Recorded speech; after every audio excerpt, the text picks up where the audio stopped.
नमस्कार, देवभूमि एक्सप्रेस में आपका स्वागत है। मैं हूं आपके साथ दीपक भदौरिया।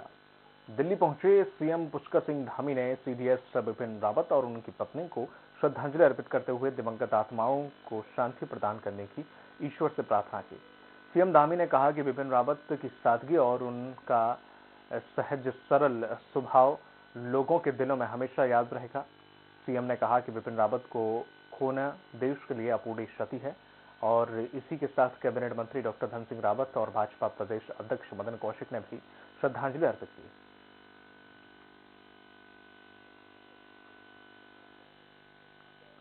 हेलीकॉप्टर हादसे में सीडीएस जनरल बिपिन रावत के निधन से उत्तराखंड समेत देश भर में शोक की लहर है।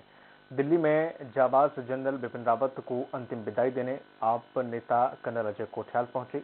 कर्नल अजय कोठियाल ने बिपिन रावत और उनकी पत्नी मधुलिका रावत को श्रद्धांजलि देते हुए आखिरी सलामी दी।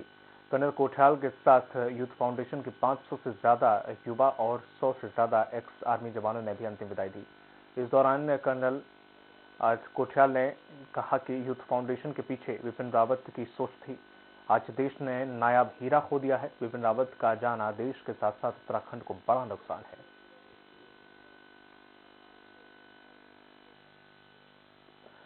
जसपुर में पूर्व सैनिक संगठन अध्यक्ष के नेतृत्व में सीडीएस जनरल बिपिन रावत और उनकी पत्नी मधुलिका रावत समेत अन्य सैनिकों को लोगों ने नम आंखों से श्रद्धांजलि अर्पित की।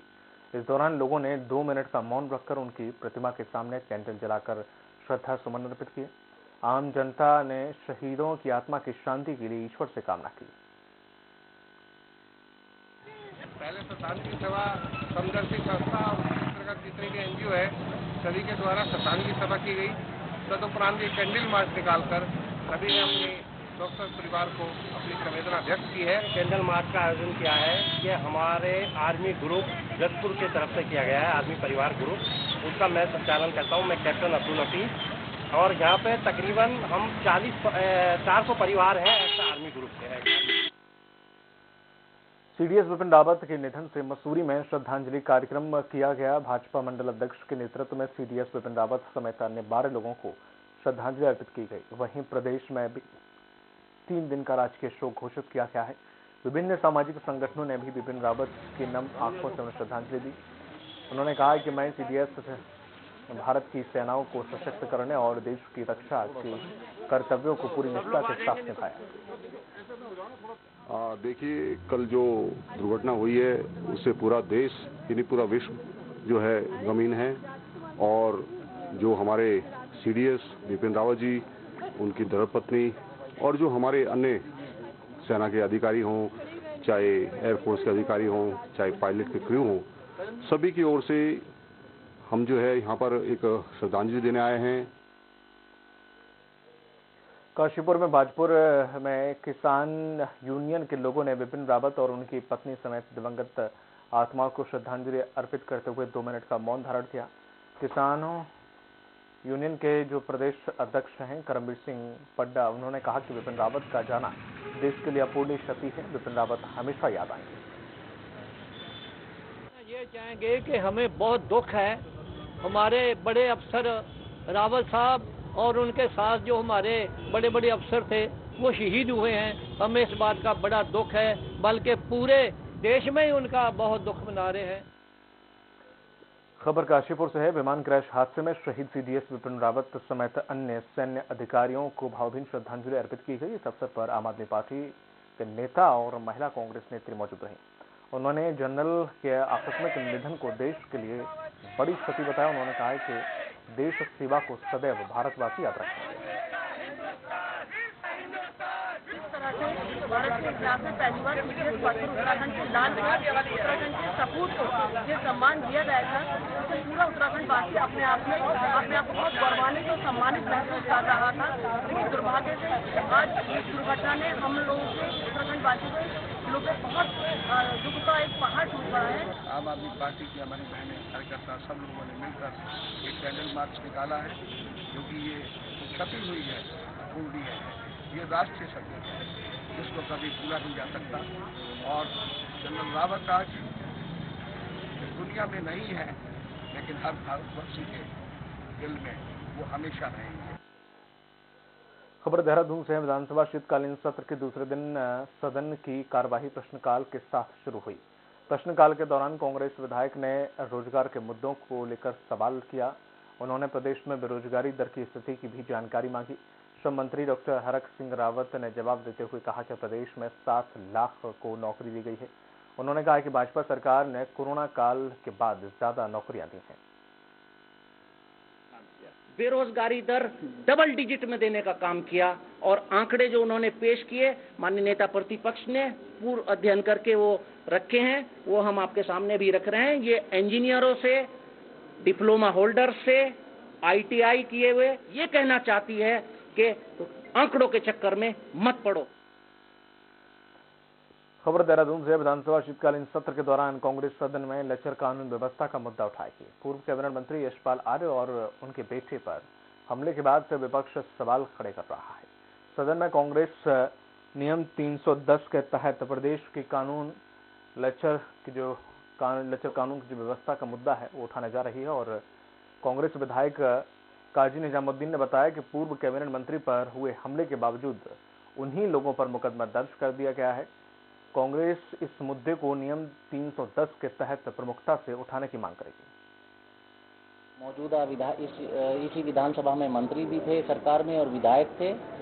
उनके बेटे संजीव आर्या जी जो वो भी विधायक थे, उन पर एक जानलेवा हमला हुआ और उन्हीं पर मुकदमे कर दिए गए। तो कानून व्यवस्था की स्थिति पर इस प्रदेश की हम लोग 310 में अपना विषय लेकर आएंगे।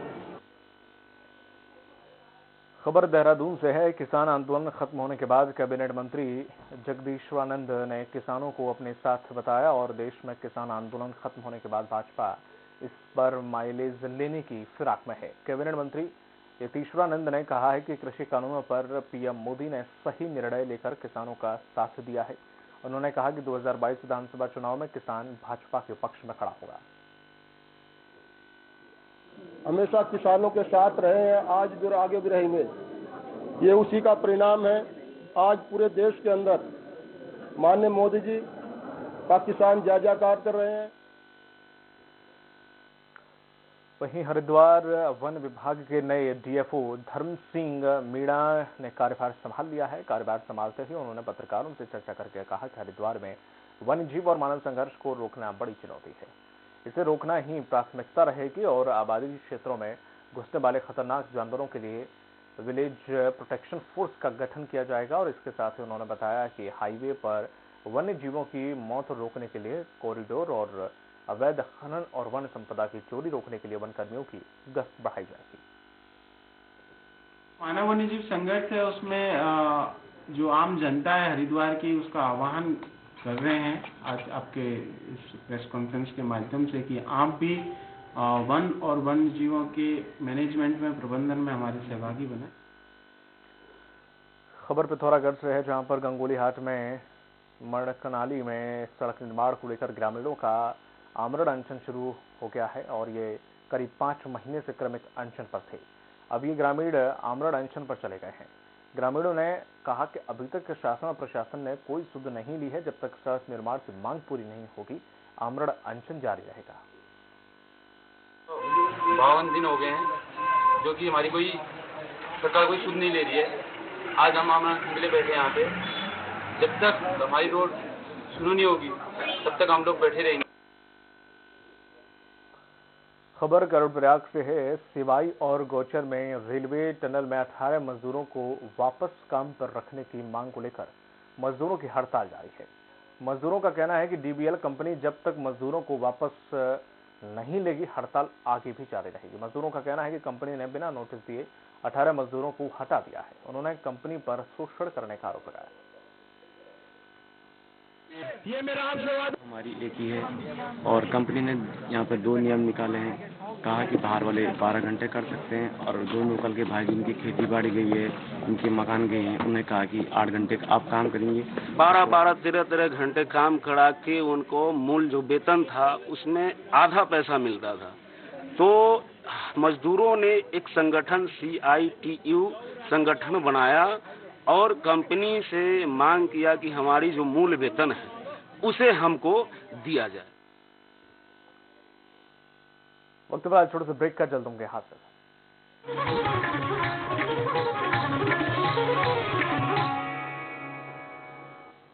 उत्तराखंड के ग्रामीण युवक पर उत्तराखंड सरकार। ओमिक्रॉन के बढ़ते खतरे के बीच कोरोना के कहर को याद कर दहशत में हैं लोग। कोरोना के बढ़ते मरीजों के बीच फिर सताने लगी हैं आशंकाएं। तीसरी लहर के कहर से निपटने के लिए इस मर्तबा क्या है मध्य प्रदेश और छत्तीसगढ़ में मौजूदा हाल। कोरोना की मेगा ग्राउंड रिपोर्ट देखिए आज शाम 7 बजे एसपी त्रिपाठी के साथ। सब कुछ आजमाया और तब मैंने माना कि सिर्फ सच्ची सहेली ही है महिलाओं के उन मुश्किल दिनों की हर समस्या, जैसे कठिन दर्द, अनियमितता, खून की कमी, थकान व कमजोरी जैसी सभी प्रॉब्लम्स के लिए नंबर 1 औषधि एवं टॉनिक। उत्तर प्रदेश सरकार कोविड-19 के संक्रमण से मृतकों के आश्रितों को 50,000 रुपए की अनुग्रह राशि प्रदान कर रही है। अनुग्रह सहायता राशि के लिए आश्रित अपने जिले के कलेक्ट्रेट स्थित कार्यालय में ऑफलाइन या राहत आयुक्त कार्यालय की वेबसाइट rahat.up.nic.in पर ऑनलाइन आवेदन कर सकते हैं। आश्रित कोविड से मृत्यु का प्रमाण, मृत्यु प्रमाण पत्र और बैंक पासबुक की कॉपी के साथ आवेदन कर सकता है। अधिक जानकारी के लिए rahat.up.nic.in पर लॉगिन करें या राज्य स्तरीय राहत कंट्रोल रूम हेल्पलाइन 1070 पर कॉल करें। हर मुश्किल में साथ संवेदनशील सरकार। मुल्तानी कोका, कफ सिरप, तुलसी, वसा, यस्ती मधु, पिपली के गुणों से भरपूर जो खांसी पर करे तुरंत असर, ताकि बदलते मौसम के साथ आप न बदले।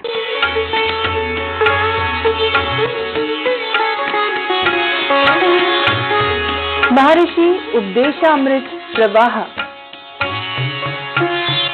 देखिए स्वराज एक्सप्रेस में प्रतिदिन प्रातः 6:30 बजे से।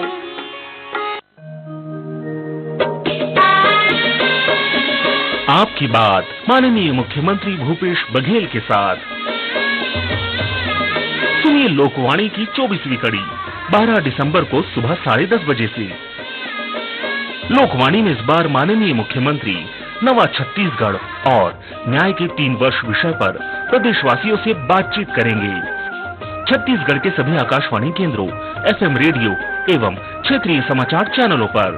जनसंपर्क विभाग छत्तीसगढ़ शासन द्वारा प्रसारित।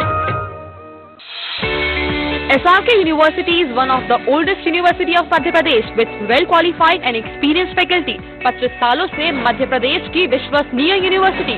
Courses offered engineering, pharmacy, management, agriculture, computer application, nursing, homeopathy, dental, paramedical, PhD research and other professional and certificate courses.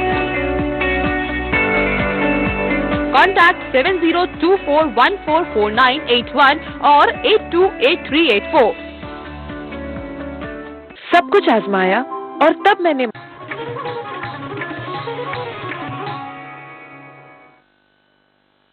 Break के बाद आपका स्वागत है। रुक करते हैं अगली खबर की ओर। हरिद्वार में जंगली जानवरों का आबादी में घुसपैठ अभी भी जारी है।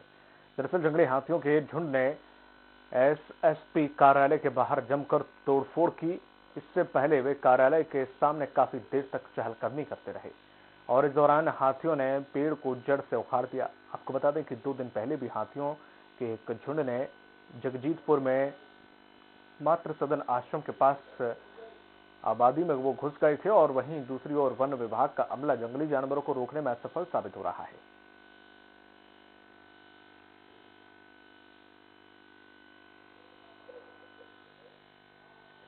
पौड़ी जिलाधिकारी डॉक्टर विजय कुमार जोगदंडे ने CDS जनरल विपिन रावत के गांव सैणा में शहीद जनरल विपिन रावत और उनकी पत्नी के फोटो पर पुष्प अर्पित किए। इस दौरान जिलाधिकारी डॉक्टर विजय कुमार समेत ग्रामीण लोगों ने 2 मिनट का मौन रखा। वहीं उन्होंने CDS के परिजनों से मुलाकात करके शोक संवेदना व्यक्त करके सांत्वना दी। जिलाधिकारी ने कहा कि हमारे देश के लिए बहुत बड़ी क्षति पहुंची है। देश CDS विपिन रावत को हमेशा याद रखेगा और वह हमारे लिए सदैव अमर रहेंगे। प्रथम chief of defence staff general Bipin Rawat ji का कल दुर्घटना में मृत्यु हो गई है। इसी संबंध में आज उनके पैतृक निवास स्थान जो है ग्राम सैना, यहाँ पर मैं उनके परिवार से मुलाकात करने के लिए और अपनी शोक संवेदना व्यक्त करने के लिए यहाँ पे आया हूँ। सर्वप्रथम हमने उनके फोटो पर जो है श्रद्धा सुमन अर्पित किया, श्रद्धांजलि अर्पित किया। वहीं खबर बाजपुर से है, जहां पर दूसरी मांगों को लेकर NHM के संविदा कर्मचारियों का कार्य बहिष्कार तीसरे दिन भी जारी रहा। कर्मचारियों ने अपनी मांगों को लेकर प्रदेश सरकार के खिलाफ जमकर नारेबाजी की और मांगे पूरी न होने पर पूर्ण रूप से कार्य बहिष्कार की चेतावनी दी। सुन रही है और लेटर पे लेटर निकाले जा रही है। हमारी 2 सूत्रीय मांग है, लेकिन उस पर अभी तो कुछ भी सुनवाई नहीं हुई है। हरियाणा की तर्ज पर हम लोगों को समान वेतन समान कार्य दिया जाए और आउटसोर्स है उसको खत्म किया जाए। दूसरी मांग हमारी थी कि जो हमारे आउटसोर्सिंग से कर्मी रखे गए हैं उनको एनएचएम के माध्यम से समिति के माध्यम में लिया जाए, लेकिन इन दोनों मांगों पर अभी तक सरकार ने किसी भी तरह कोई विचार नहीं किया है। खटीमा प्रशासन के द्वारा बहुउद्देशीय शिविर का आयोजन किया गया। शिविर में जनजातीय आयोग के अध्यक्ष राममूर्ति शर्मा ने मुख्य अतिथि के तौर पर शिरकत की। इस अवसर पर जहां विभिन्न विभागों के अपने अपने स्टॉल लगाए, शिविर में 38 मामले आए हैं, जिसमें से 26 मामले मौके पर ही उनका निराकरण किया गया, तो वहीं 12 मामलों में अधिकारियों ने निराकरण करने के निर्देश दिए हैं। 5 या 6 लोग महिलाएं थी और व्हील चेयर भी 2 लोगों को, दिव्यांगों को बांटी। और इसी तरह से जो हमने मौके पर ही निष्पादन, कई उनकी शिकायतें थी, चाहे विद्युत विभाग से थी, चाहे हमने कहा कि भाई कईयों का खरीदा था, सड़कें थी, तो हमने डीएम को भी लिखा है कि इनको जो है जिला योजना में सम्मिलित करें। खटीमा क्षेत्र की जो समस्याएं हैं उनका निस्तारण के लिए हम लोग हमेशा प्रयासरत रहते हैं। कैंप कार्यालय के माध्यम से भी उसमें समस्याओं का निस्तारण करते हैं। इसी क्रम में आज यहाँ भी जो है जो आम जनमानस की जो समस्याएं हैं उनका निस्तारण करने का प्रयास किया गया है। उत्तराखंड से बड़ी खबर, जहां उत्तराखंड विधानसभा की कार्यवाही का आज दूसरा दिन है। सदन की कार्यवाही जारी है। थोड़ी ही देर में पेश होगा सदन में अनुपूरक बजट। आपको बता दें, इस वक्त की बड़ी खबर हम आपको बता रहे हैं देहरादून से। थोड़ी ही देर में पेश होगा सदन में अनुपूरक बजट। आज हंगामे के साथ शुरू हुई थी यह कार्रवाई। उत्तराखंड विधानसभा की कार्यवाही का आज दूसरा दिन है। थोड़ी देर में पेश होगा अनुपूरक बजट।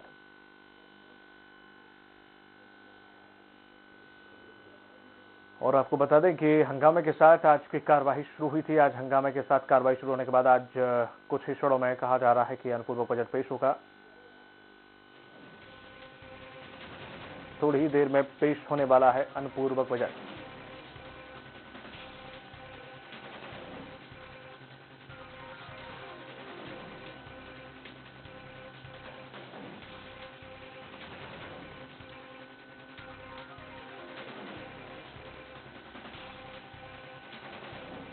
उत्तराखंड से बड़ी खबर हम आपको बता रहे हैं।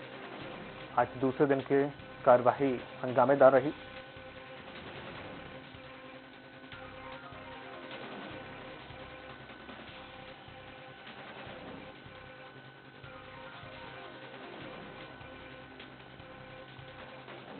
अधिक जानकारी से सुनील जुड़ गए हैं, सहयोगी सुनील। जिस तरीके से देखा जाए सदन की कार्रवाई आज दूसरे दिन हंगामेदार रही, क्या कहा, कौन कौन से मुद्दे इसमें उठाए गए और सरकार की तरफ से क्या जवाब दिया गया? कहा जा रहा है कि कुछ ही क्षणों में अनुपूरक बजट भी पेश होगा, क्या कुछ खास रहेगा? सुनील, दूसरे दिन सदन बड़ा हंगामेदार रहा। इसमें विपक्ष ने तमाम मसलों को लेकर मुद्दे उठाए और खासतौर पर नियम 58 के तहत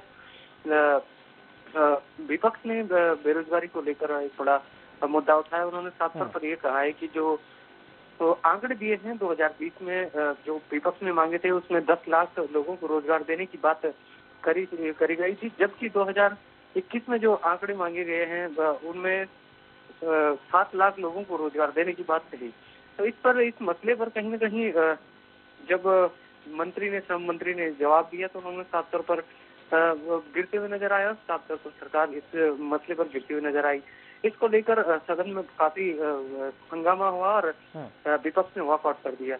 अभी प्रश्नकाल चल रहा है दीपक, और प्रश्नकाल में तमाम प्रश्न उठ रहे हैं और संबंधित मंत्री उसका जवाब भी दे रहे हैं।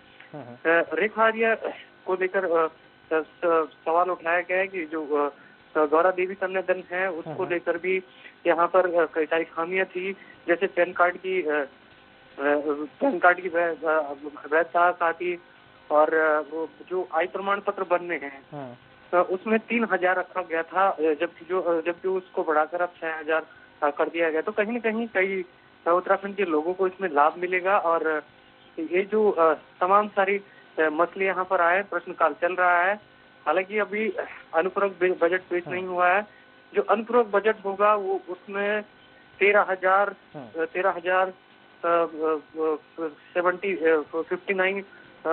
के आसपास ये बजट है। तो कहीं न कहीं देखा जा रहा है और माना ये जा रहा है कि तमाम मदों में ये बजट खर्च किया जाएगा। ये दूसरा अनुपूरक बजट होगा और इस सरकार का ये अंतिम बजट माना जा रहा है। जी दीपक। बिल्कुल, अब जैसे आने वाले समय में चुनाव नजदीक है और ऐसे में सरकार ने घोषणाएं भी बहुत सारी कर दी हैं और लगातार विपक्ष आरोप भी लगा रहा है कि सब घोषणाएं हैं, जमीन स्तर पर ये घोषणाएं उतर ही नहीं पाएंगी। तो ऐसे में अनुपूरक बजट बढ़ने के आसार हैं?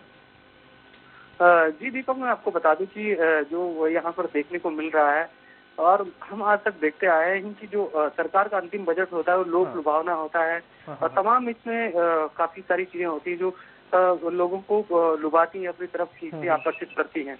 तो इस बजट में भी माना ये जा रहा है कि सरकार ने तमाम सारे ऐसी मत रखे हैं कि जिन मदों में बजट खर्च किया जाएगा और खास तौर पर इसमें जो इस बजट में देखा जा रहा है वो कहीं न कहीं लोक लुभावना ही बजट बनाया गया है। जी चलिए, तमाम जानकारी के लिए सुनील शुक्रिया।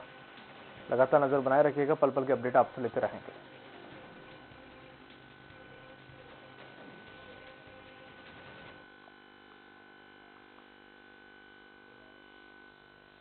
तो इंदौर के होलकर साइंस कॉलेज का एक विवादित वीडियो सोशल मीडिया पर वायरल हो रहा है। वीडियो में